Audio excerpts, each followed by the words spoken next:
이 요한복음에는 7가지의 표적에 대한 이야기가 기록이 되어져 있습니다. 가나 혼인잔치의 이 표적이 첫 번째 표적이고요. 두 번째 표적이 오늘 본문 말씀인 왕의 신하의 아들을 고쳐준 사건이 두 번째 표적입니다. 그리고 세 번째 표적이 38년 된 병자를 고쳐준 그러한 기적의 사건이 세 번째 표적이고요. 네 번째가 물고기 두 마리가 보리떡 5개로 5,000명을 먹였던 오병이어의 기적이 네 번째 표적입니다. 그리고 다섯 번째 표적이 예수님께서 물 위로 걸어가는 그 사건이 다섯 번째 표적이고요. 여섯 번째 표적이 나면서부터 걷지 못하던 안증뱅이를 고쳐준 사건이 여섯 번째 표적입니다. 그리고 일곱 번째 표적이 죽은 지 나흘이 되었던 나사로를 살려주신 그러한 기적에 대한 이야기가 일곱 번째 표적입니다. 그래서 요한복음에는 총 7가지 표적이 나타나 있는데 이 7가지의 표적은 단순히 기적을 예수님께서 어떻게 행하셨느냐라고 하는 것을 말하는 것이 아니라 이 7가지 표적을 통해서 무언가를 드러내고자 하는 의도가 있었어요. 단순히 기적은 어떤 초자연적인 역사를 행하는 것이 기적이라고 하면 오늘 요한복음은 특이하게도 그 기적을 기적이라고 얘기하지 아니하고 표적이라고 얘기했어요.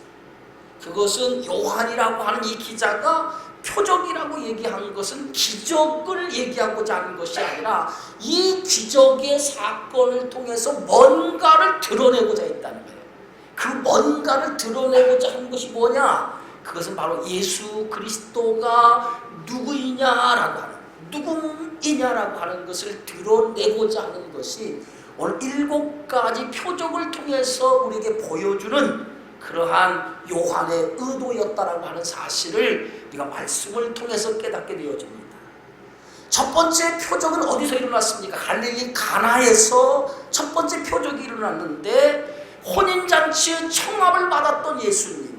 그런데 그 혼인잔치의 청함을 받아서 그 혼인잔치에 참여했는데 그만 포도주가 떨어졌어요.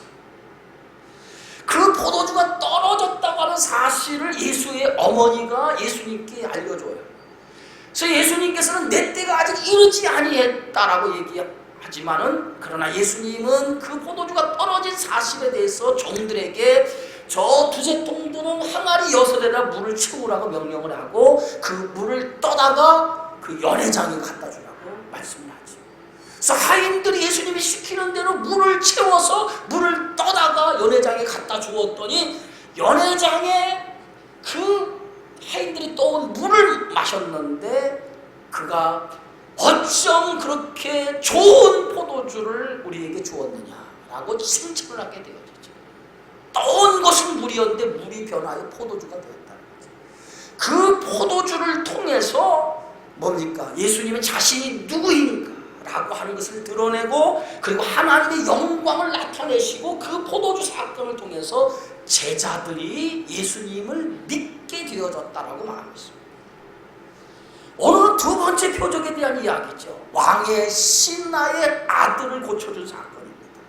오늘 요한복음 4장 46절의 시작을 성경은 이렇게 얘기하고 있습니다. 예수께서 다시 갈릴리 가나라고 하는 동네에 이르게 되어졌을 때에 전에 물로 포도주를 만드신 곳이라 왕의 신하가 있어 그의 아들이 가버나움에서 병이 들었더니라고 오늘 말하고 있어요. 오늘 왕의 신하가의 아들이 병이 들었다고 그러는데 정확하게 왕의 신하라고 얘기하고 있고 그의 이름은 밝히지 않고 있습니다. 그러나 왕의 신하라고 얘기하는 것으로 봐서 이 왕의 신하, 상당한 주인 가진 사람. 당시 왕은 헤롯인데 헤롯 왕의 신하, 오늘날로 말하면 장관이죠. 그 장관에 해당하는 지위를 가진 사람인데 그의 아들이 병이 들었다. 상당한 지위를 가지고 재력을 가진 사람의 아들이 병이 들었어요. 그렇다고 하면 그 아들의 병든 것을 보고 이 아버지는 그 아들의 병을 그냥 바라보고만 있을까? 전혀 그렇지 않았어요. 아마 아버지의 입장에서 아들이 병이 든 것을 보고 이 아들을 고치기 위해서 별별 방법을 다 동원했어요. 아마도 유명하다고 하는, 잘 고친다고 하는 의사가 있다면 찾아갔을 거고, 좋은 약이 있다면 그 좋은 약을 아들에게 먹였을 거예요. 그런데도 불구하고 성경은 어떻게 얘기하고 있습니까? 그의 아들이 거의 죽게 되었더라. 아들의 병은 차도가 없이 죽게 되어졌다는 거죠. 네? 그런데 이 죽게 되어진 그 아들을 바라볼 수밖에 없는 아버지의 마음, 얼마나 비통하겠습니까? 얼마나 마음이 아프겠어요. 그런데 마침 그때에 이 아버지에게 어떤 소식이 들려와요. 그 소식이 뭐냐면 예수님께서 유대로부터 갈릴리로 오셨다고 하는 소식을 그가 듣게 되어져요. 네? 유대에서부터 갈릴리로 오셨다. 당시 이 예수님에 대한 소문이 인근 각지에 멀리 퍼지게 되어졌는데, 마가복음에 보면 각종 병든 자들을 예수님께서 고쳐주셨어요. 또 예루살렘에서 행하신 많은 이적이 사람들의 입가에서 회자되기 시작을 해서 예수님의 행하신 그 기적과 이적을 통해 사람들의 입속에서 전달되어졌어요. 그런데 아들의 문제로 굉장히 괴로워하고 있던 그 차에 예수님에 대한 소식을 들었는데, 그 소식이 예수님이 유대에서 갈릴리로 내려오셨다는 거예요. 그런데 가버나움에서 가나까지의 거리는 그렇게 멀지 않은 거리였어요. 한 34km 정도 되는 거리였는데, 그 소식을 듣는 순간에 이제 그 왕의 신하는 자기 아들의 병을 고치고자 예수님을 찾아가게 되었죠.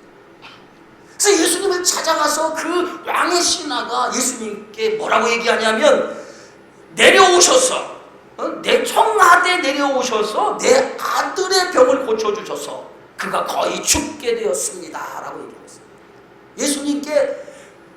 예수님, 내 아들이 거진 죽게 되었습니다. 내려오셔서 이 가버나움에 오셔서 내 아들의 병을 고쳐주셨으면 좋겠습니다 라고 이렇게 예수님께 간절하게 자기 아들의 병을 고쳐달라고 청하였던 것을 보게 되었습니다. 이 왕의 신하가 예수님을 찾아온 것은 예수님에 대한 믿음이 있어서 찾아온 게 아니에요. 예수님이 어떤 분이라고 하는 것을 알고, 그래서 그 믿음을 가지고 예수님을 찾아온 게 아니에요. 그는 전혀 믿음이 없었어요. 그가 예수님을 찾아온 것은 오직 한 가지 이유였어요. 아들의 문제, 아들이 거의 죽게 된 절박한 상황에 놓여진 그 아들의 모습을 보고 아버지의 마음으로 간절하고 절박한 마음으로, 어디 가면 지푸라기로 잡고 싶은 그러한 간절한 마음을 가지고 예수님을 찾아왔던 거예요. 여기는 믿음하고 전혀 관계없어요. 그냥 오직 아들을 고치겠다, 살려보겠다고 하는 절박함, 간절함을 가지고 예수님을 찾아오게 되죠. 그런데 이 아버지는 예수님을 찾아와서 예수님께 부탁하는 그 부탁을 보니까 청하대 내려오셔서 내 아들의 병을 고쳐주셨어요. 정말 내려오셔서 가버나움에 오셔서 내 아들의 병을 고쳐달라고 이렇게 얘기하고 있습니다. 여러분, 이 왕의 신하가 자기 아이를 고쳐달라고 얘기하면서 내려와서 자기 아들을 고쳐달라고, 계속해서 오늘 성경의 말씀에 보니까 47절과 49절에 보니까 뭐라고 얘기하고 있는지, 47절에도 이렇게 얘기했죠. 그가 예수께서 유대로부터 갈릴리에 오셨다는 것을 듣고 가서 청하대 내려오셨어요. 그 49절에도 뭐라고 써있냐면, 신하가 이르되 주여 내 아이가 죽기 전에 내려오셨어요. 계속해서 내려와 달라고 예수님께 간절히 청하는 것을 보게 되어져요. 네? 여러분, 예수님께 아이를 고쳐달라고 찾아왔어요. 그런데 아이를 고쳐달라고 찾아왔는데, 그가 그 아이의 문제를 들고 찾아왔는데, 그 문제를 해결하는 방법에 대해서 그가 뭐라고 얘기합니까? 내려오셔서 내 아이를 고쳐달라고 얘기해요. 예? 여러분, 예수님 앞에 찾아와서 그 아이의 문제를 맡겼으면 예수님이 어떤 방법으로 아이를 고치든지 그것은 그 아버지가 할 바가 아니에요. 그죠? 예수님이 어떤 방법을 통해서 그 아이를 고쳐주든지 그것은 그 아버지가 할 바가 아니고 오직 예수님이 하실 일이에요. 그런데 이 아버지는 예수님이 하실 일까지 미리 얘기를 하는 거예요. 내려와서 내 아이에게 어떤 방법을 통해서 내 아이를 살려달라는 거예요. 그것이 이 아버지의 예수님께 청하는 간절한 청이었어요. 왜 이 왕의 신하는 내려오셔서 내 아이의 병을 고쳐달라고 했을까요? 그것은 자신의 눈으로 이 아이를 고치는 것을 보고자 한다는 거죠. 예수님은 그가 가졌던 생각이 어떤 생각을 가졌느냐라고 하는 것을 너무도 잘 알고 있어요. 그래서 예수님은 그 왕의 신하에게 이렇게 얘기하죠. 요한복음 4장 48절에 보니까 예수께서 이르시되 너희는 표적과 기사를 보지 못하면 도무지 믿지 않아요. 표적과 기사를 보지 않으면 도무지 믿지 않아요. 대부분 사람들이 뭐냐? 뭔가를 보기 원한다는 거예요. 뭔가를 만져보기 원한다는 거예요. 여러분 하나님에 대해서도 여러분이 뭔가 하나님의 존재를 보기 원하고 하나님 존재를 만져보기를 원한다. 그러면 믿겠다는 거죠. 이 아버지도 그런 거예요. 아이의 문제를 가지고 찾아왔는데 예수님이 그 아이를 어떤 방법으로 고쳐준 걸 눈으로 보고 그것을 통해서 뭔가를 보기 원한다. 그게 이 아버지의 마음. 대부분 사람들이 뭐 하나님을 믿을 때에 대부분 사람들이 이렇게 얘기해요. 하나님, 나에게 하나님을 보여주세요. 하나님이 살아계신 것을 증거로 나타내 주세요. 그러면 내가 하나님을 믿겠습니다. 이렇게 얘기하는 사람이 많아요. 모세처럼 지팡이를 던져서 그 지팡이가 뱀이 되든지 손을 가슴에 넣고 꺼내면 그 손이 문둥병이 되든지 어떤 기적을 나에게 보여주면 내가 하나님 살아계신 것을 믿겠습니다. 하나님을 믿겠습니다. 내가 눈으로 보고 그리고 본 것을 통해서 내가 하나님을 믿겠습니다. 라고 대부분 사람들이 그렇게 생각하고 있다. 이 아버지도 그런 생각 속에서 내려오셔서 내 아이의 병을 고쳐달라. 어떤 이적을 보여줘서 내 아이를 낫게 해달라. 라고 하는 것이 이 아버지의 간청이었어요. 여러분 표적과 기적을 보고서 믿는다고 하는 것은 하나님의 말씀으로 충분하지 않다는 얘기예요. 하나님 말씀, 그 말씀으로도 충분해야 되는데 말씀으로 충분하지 못하고 뭔가 내 인생의 어떤 기적을 통해서야만이 내가 하나님을 인정하고 믿겠다고 하는 거예요. 그것이 뭐예요? 이 왕의 신앙을 가졌던 모습이었어요. 근데 이 모습이 왕의 신앙의 모습만이 아니라 대부분 그리스도인들의 신앙의 모습이 이 모습이에요. 하나님의 존재를 나에게 보여주세요. 어떤 사건을 통해서 하나님이 살아계신 것을 깨닫게 해주세요. 이것이 왕의 신앙만의 문제가 아니라 오늘 그리스도인의 신앙의 문제라는 거예요. 기사와 표적보다 더 중요한 게 뭐예요? 하나님의 말씀이에요. 근데 말씀으로만 충분합니다 라고 우리는 믿어야 되는데 말씀으로만 충분하지 못하고 어떤 사건을 통해서 어떤 기적을 기다리고 있다. 그 기적을 통해서 하나님의 임재를 경험하기를 원합니다. 마가복음 5장에 보니까 회당장 야이로라고 하는 사람의 딸이 병이 들어 죽게 되었어요. 그런데 회당장 야이로가 예수님을 찾아오죠. 찾아와서 어떻게 얘기하냐면 예수님께 오셔서 그 위에 손을 얹으사 그 손을 얹어서 그 아이의 병을 고쳐주옵소서, 구원해 주옵소서 라고 이렇게 요구하고 있어요. 그를 어떻게 생각했냐? 예수님이 오셔야만 된다는 거예요. 그리고 그 위에 손을 얹어야만 이 병이 낫는다는 거예요. 그것이 그 사람들의 생각이었어요. 여러분도 병든 사람 있으면 저한테 찾아와서 목사님 안수기도 해주시기 바랍니다. 목사님이 손을 얹어야 내가 낫습니다 라고 얘기한 생각이었어요. 그렇지 않습니까? 또 오늘 요한복음 11장 25절에 보니까 마르다가 주께서 여기 계셨더라면 내 오라비가 죽지 아니하였을 것입니다. 예수님이 계셨다면 내 오라비가 안 죽었을 거라고. 근데 문제는 뭐 예수님이 안 계셨기 때문에 죽었다는 거예요. 이 두 가지 사건을 통해서 예수님이 하나님에 대해서 그들의 생각은 어떠니? 자신의 생각 속에 하나님을 가둬놓는 거예요. 자신의 생각 속에 하나님을 가둬놓고 그 하나님은 그런 하나님이라고 생각하고 있다. 우리도 마찬가지예요. 우리의 생각의 범주 안에 하나님을 가둬놓고 우리가 믿는 하나님은 그 하나님이라고 생각하고 살아가고 있어요. 그러나 하나님은 초월적인 분이시죠. 초월적인 분. 그것이 바로 우리가 믿는 하나님이신 줄 믿습니다. 그런데 초월적인 하나님이라고 생각하지 않냐고 내 생각 속에 가둬놓는 하나님이라고 생각하고 있다. 마태복음에 보면 로마의 백부장, 군대에 100명의 부하를 거리고 있는 백부장이 자기 하인이 중풍병에 걸렸어요. 그래서 예수님께 찾아왔어요. 내 하인이 중풍병에 걸려서 지금 죽게 되었나이다. 내 하인의 병을 고쳐주옵소서라고 간절히 하인의 문제를 들고 예수님께 찾아와서 하인의 문제를 고쳐달라고 예수님께 청했어요. 그래서 예수님께서 그 로마의 백부장이면 상당한 높은 지위를 가진 사람인데 자기 하인의, 당시 하인은 노예예요. 노예는 사람 취급을 하지 않아요. 그냥 물건과 같은 취급을 받는 시대였어요. 그런데 그 하인의 병을 위해서 그 백부장이라는 사람이 예수님께 찾아와서 간절하게 하인의 병을 고쳐달라고 하니까 그가 그 하인을 사랑하는 마음을 예수님께서 보시고 예수님께서 백부장이 이렇게 얘기해요. 가서 내가 고쳐주리라. 가서 고쳐주리라. 그렇게 말씀해요. 그러니까 이 백부장이 예수님 가서 고쳐주겠다고 그러니까 백부장이 뭐라고 얘기하냐면 주여 나는 주님이 우리 집에 오는 걸 감당하지 못하겠습니다. 주님이 말씀만 하십시오. 그러면은 내 하인은 나을 줄 믿습니다. 이 백부장은 가서 고쳐주겠다고 하니까 예수님 가서 고쳐줄 필요가 없이 주님이 어떤 분입니까? 세상을 만드시고 지으시고 창조하신 전능하신 하나님이십니다. 아멘. 장례 여러분들 믿음이 없어서 내가 믿는 하나님, 그 하나님은 전능하신 하나님, 세상을 만드시고 지으신 하나님이십니다.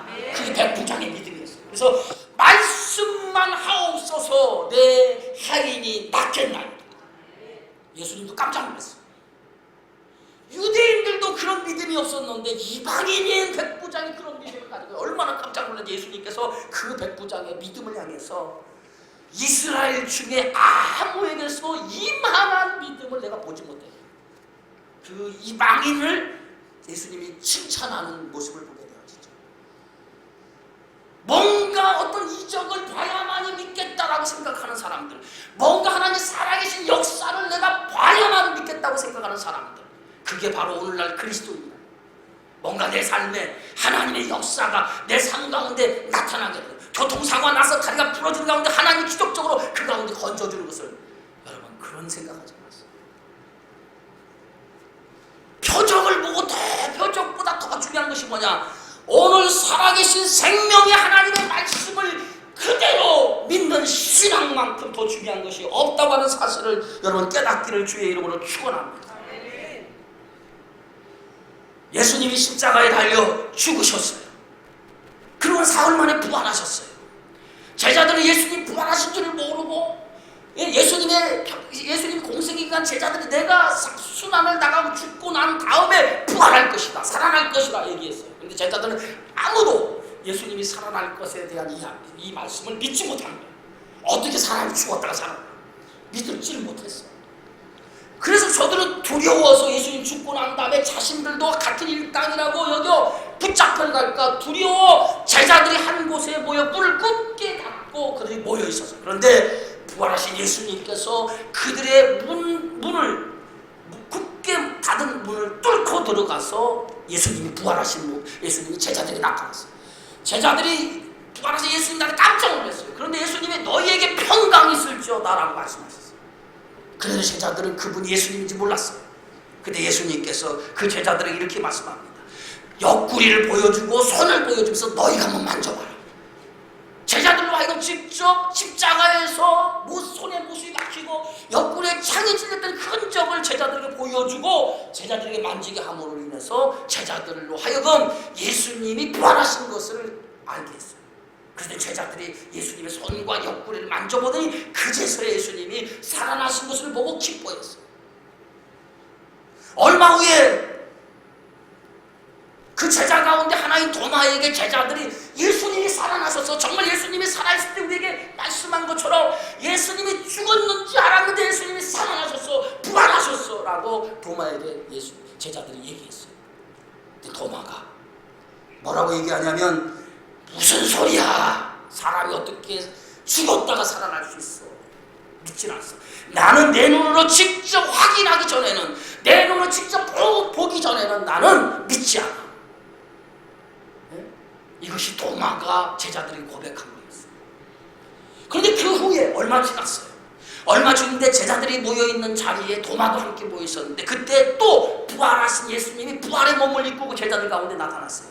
그래서 그 도마에게 예수님이 말씀해요. 내 손과 내 옆구리를 보고 만져봐라. 내 손과 내 옆구리를 보고 만져봐라. 그래서 도마가 예수님이 나타난 것을 보고 예수님의 모습을 깜짝 놀랐는데 예수님이 손을 보여주고 옆구리를 보여주면서 손을 만지고 옆구리에 손을 넣어보라고 얘기하니까 도마가 손을 만지고 옆구리에 손을 넣어보는 거예요.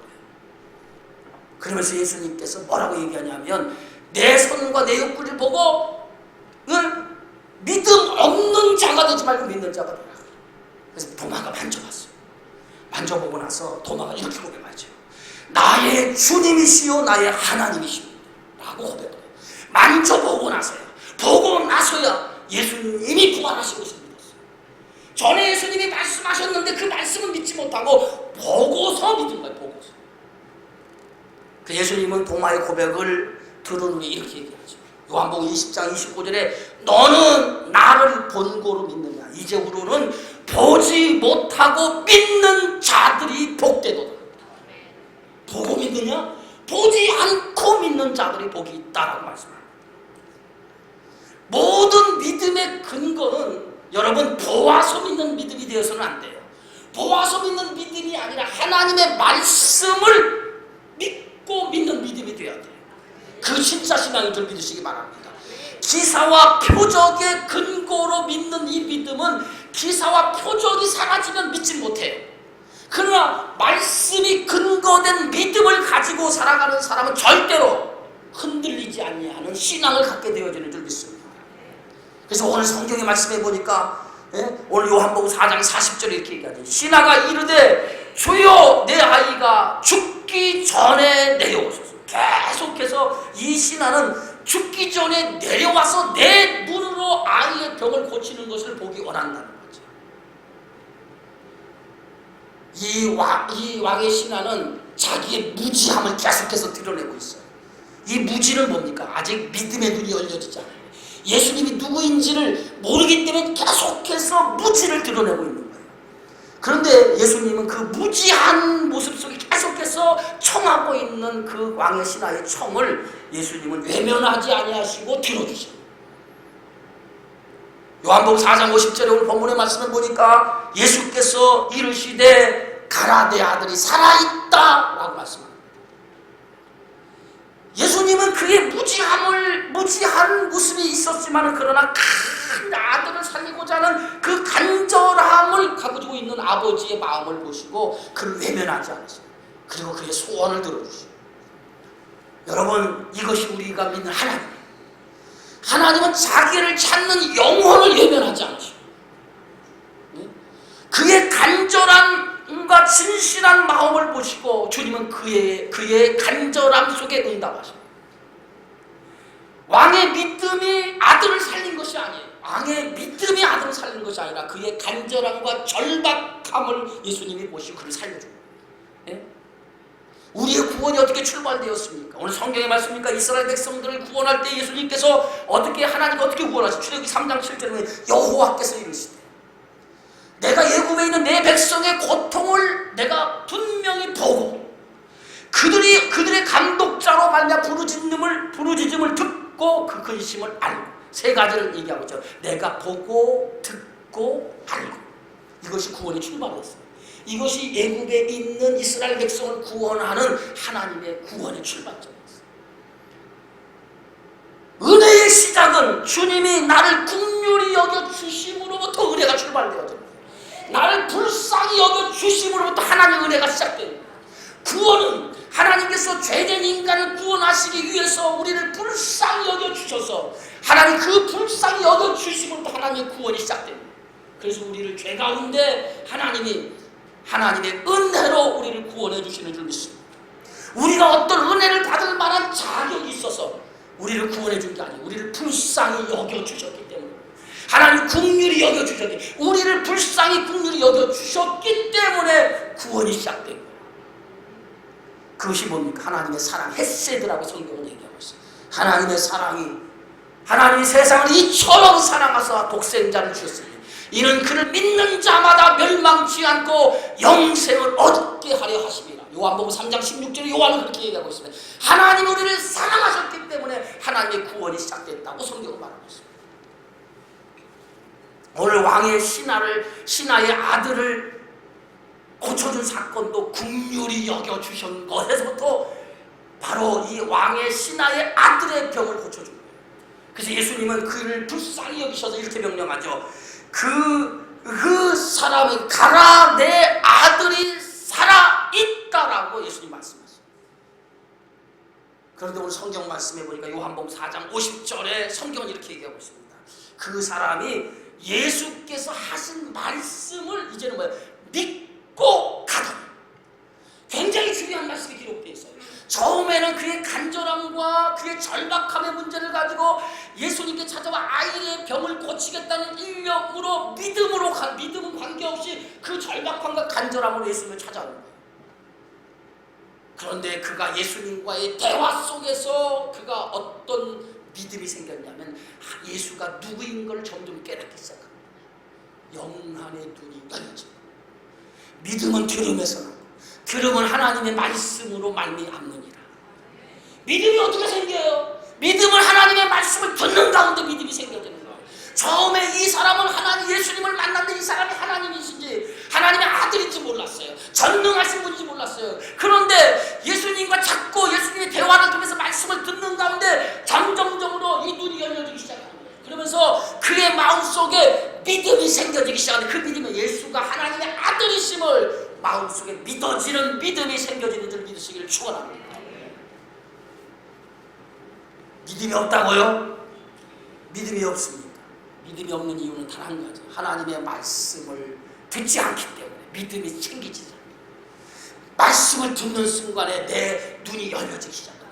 이 열어주신 것은 누가 열어줍니까? 성령 하나님이 여러분의 마음과 여러분의 눈을 열어주신 줄 믿습니다. 사람이 열어주는 게 아니에요. 말씀을 듣는 가운데 하나님의 영, 성령이 여러분의 마음과 여러분의 영적인 눈을 열어서 하나님을 보게 하고 깨닫게 하고 믿게 하시는 줄 믿으시기를 축원합니다. 그래서 성령의 역사, 성령, 하나님의 영이 수면 위에 운행하시니라. 천지 창조할 때 수면 위에 하나님의 영이 운행하셔서 천지를 창조하신 것처럼 오늘 하나님의 영이 운행하셔서 그 영이 여러분의 영혼을 깨워서 하나님을 인식할 수 있도록 만들어 주시는 줄 믿습니다. 이 왕의 신하도 말씀을 듣는 가운데 이분이 하나님이시라고 하는 걸 깨닫게 되어 영안의 눈이 열려진 거예요. 그랬더니 가라, 내 아들이 살아있다 하니까 그 말씀을 듣는 순간에 이 아버지의 마음에 믿음을 갖게 되죠. 그랬더니 오늘 성경의 말씀 보니까 그 사람이 예수께서 하신 말씀을 믿고 갔다고 했어요. 이제까지 계속해서 그 하인을 그 왕의 신하가 요구한 게 뭐였을까? 내려오셔서 내 아들에 있는 그 가버나움과 내려오셔서 내 아들의 병을 고쳐주시기 바랍니다. 자기 원하는 방법으로 자기 아들을 고쳐주기를 원했어요.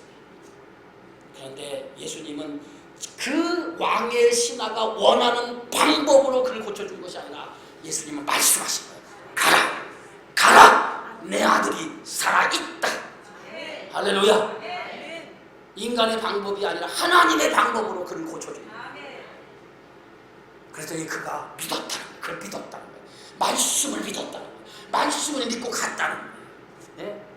여러분, 우리는 하나님의 역사의 수많은 사건 속에서 가장 중요한 것이 우리 인생 속에 기적이 일어나는 것은 기적을 봐야 기적이 일어나는 것이 아니라 말씀을 믿을 때에, 하나님의 생명의 말씀을 믿을 때에 그 말씀이 가지고 있는 능력을 통해서 기적이 나타나는 줄 믿으시기를 축원합니다.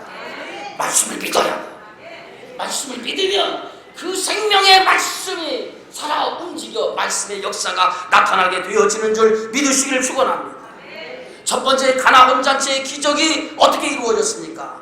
예수님을 통해 이루어졌지만 그 과정을 보면은 말씀을 믿고 순종하는 사람들을 통해서 기적이 일어났어요. 오늘 예수님께서 포도주가 떨어졌다라고 하는 그 얘기를 듣고 하인들에게 뭐라고 얘기합니까? 두세 통 드는 항아리 6대는 물을 채우라고 했어요. 아구까지 채우라고 했어요. 하인들은 아무 말 없이 그 물을 아구까지 채우기 시작합니다. 그런데 두 번째 예수님은 뭐라고 얘기합니까? 그 물을 떠다가 연회장에 갖다 주라고 했어요. 그 하인들은 이제는 물을 떠다가 연회장에 갖다 주었어요. 그들은 예수님이 시키는 대로만 순종하고 따랐어요. 그런데 그 물을 떠다 갖다 줬는데 연회장이 그 물을 마시고 뭐라고 얘기합니까? 처음보다 나중에 더 좋은 포도주를 내었다라고 칭찬하게 되죠. 그런데 성경은 이렇게 기록하고 있어요. 그 물이 어디서 떠온 물인지 연회장은 알지 못하되 하인들은 알더라. 그런데 보세요. 그 다음에 하인들이 이것이 물이었습니다 라고 얘기하는 거 봤어요. 하인들은 이미 물을 채우라고 하는 순간에 예수님이 어떻게 물을 변하여 포도주가 만들 것이 예수님에 대한 믿음을 가지고 있었다는 거예요. 그렇기 때문에 하인들은 아무 소리 하지 않냐고 말씀에 순종한 줄 믿습니다. 가라, 내 아들이 살아있다. 예수님이 말씀이 선포되었어요. 이제 그 말씀에 대한 응답을 이제 그 하인이 해야 돼요. 그런데 그 하인은 어떻게 응답하죠? 믿고 가더니. 그래서 믿고 가더니. 여러분, 하나님의 말씀을 받는 태도 가운데 우리가 어떤 사람은 하나님의 말씀이 떨어지는데 그 말씀을 믿지 못하는 성도가 있어요. 근데 어떤 사람은 그 말씀이 떨어진 순간에 아멘! 하고 그 말씀이 생명의 말씀이라고 받아들이는 순간에 내 속에 생명의 역사가 일어나는 줄 믿으시기 바랍니다. 그게 바로 기적입니다. 말씀을 받아들이는 순간에 그 말씀이 믿어지면 믿어진 순간에 하나님의 역사가 나타납니다. 기적을 보고 믿는 것은 그 믿음이 아니에요. 말씀을 믿는 순간에 기적이 나타납니다. 오늘 이 시간도 하나님의 생명의 말씀을 믿으시면 여러분 믿는 순간에 여러분의 안에 어둠의 역사가 떠나가는 줄 믿습니다. 이 말씀의 능력입니다. 이제 그 왕의 신하가 하나님의 말씀을 믿고 내려가는데 오늘 성경 요한복음 4장 51절에 내려가는 길에서 그 종들이 오다가 만나서 아이가 살아있다라고 하는 소식을 접해요. 왕의 신하가 이제 예수님의 말씀을 듣고 내려가는 길에서 종들을 만나는데 그 종들이 뭐냐? 아이가 살아났습니다 라고 하는 소식을 들어요.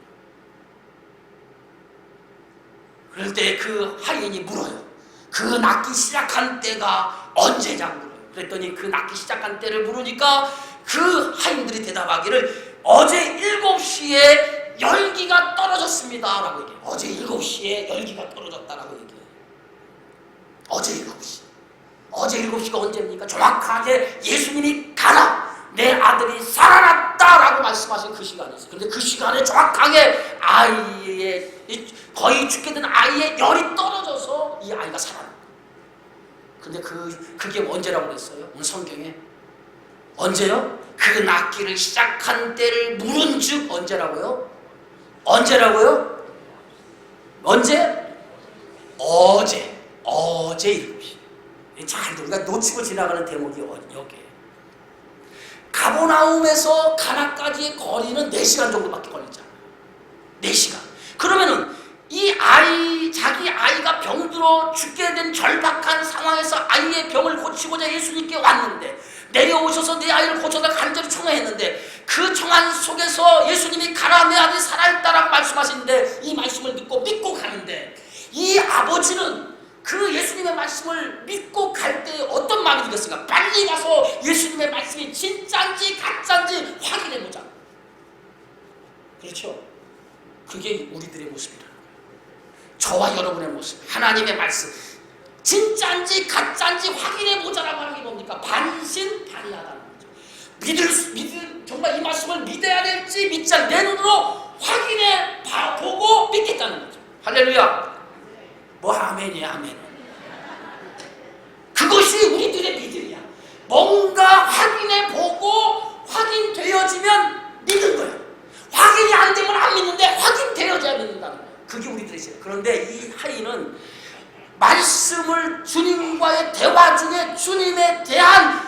믿음의 눈이 정확하게 열렸어요. 정확하게 열리다 보니까 예수님이 가라 내 아들이 살아있다라고 하는 순간에 믿은 거예요.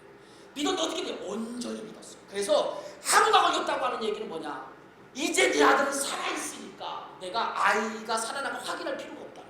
그래서 예수님의 말씀을 믿고 기쁨으로 노래하면서 천천히 집을 향해 가요. 왜? 확인할 필요가 없어요. 왜? 이미 자신 안에 뭐요?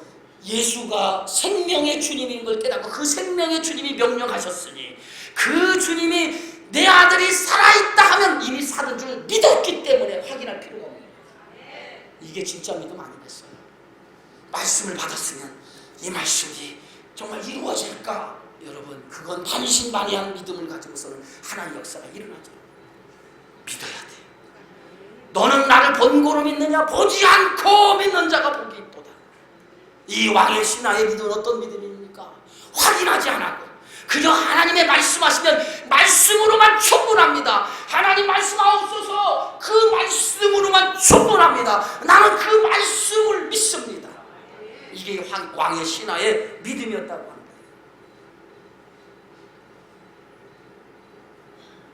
왕의 신하가 처음 예수님을 찾아올 때는 믿음이 없었어요.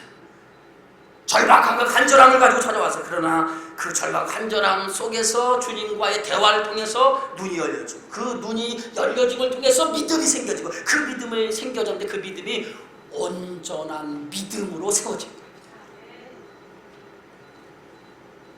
예수님은 죽은 지 나흘이 된 나사로의 무덤에 돌을 옮겨 놓으라 명령하실 때 나사로의 누이 마리아가 이렇게 얘기했어요. 주여 죽은 지가 나흘이나 되어서 썩은 냄새가 펄펄 납니다.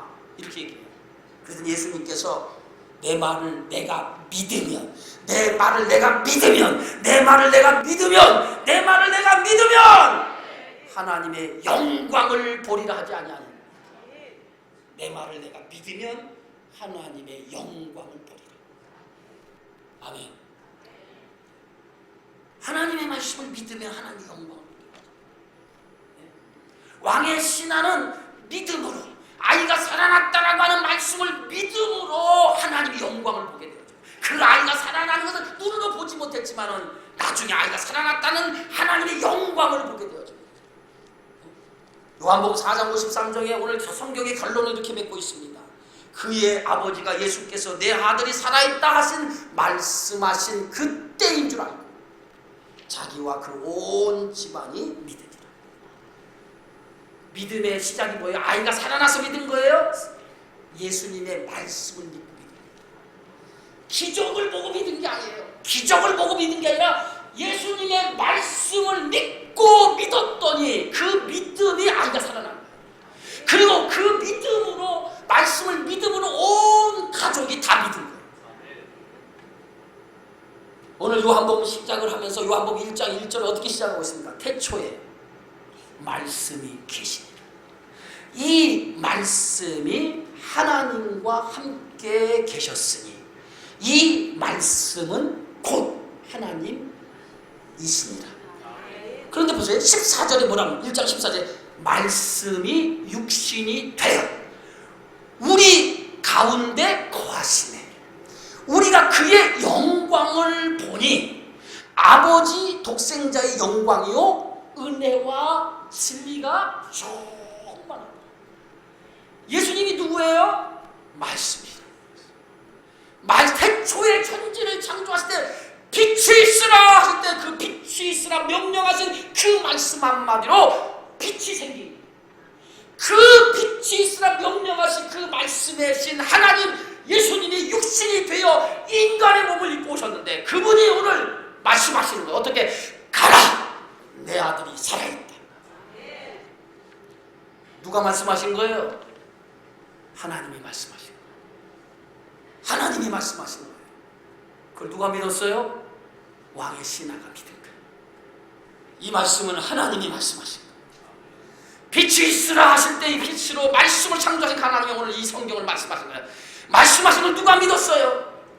누가 믿어? 왕의 신하가 믿었어요. 여러분 말씀을 믿으시기를 주의 이름으로 축원합니다.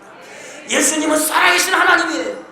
그분은 말씀이시며 육신이 되어 우리 가운데 오신 분입니다. 말씀을 믿는 모든 사람들에게는 주의 영광을 보게 되어지리라 믿습니다. 너는 본고로 믿느냐? 보지 않고 믿는 자들은 복이 있도다. 기사와 표적을 구하지 마세요. 뭔가 하나님의 살아계심을 보여주세요. 만지게 해주세요. 여러분 요구하지 마세요. 주여 나는 말씀을 믿습니다. 주여 나는 말씀을 믿습니다. 주여 나는 말씀을 믿습니다.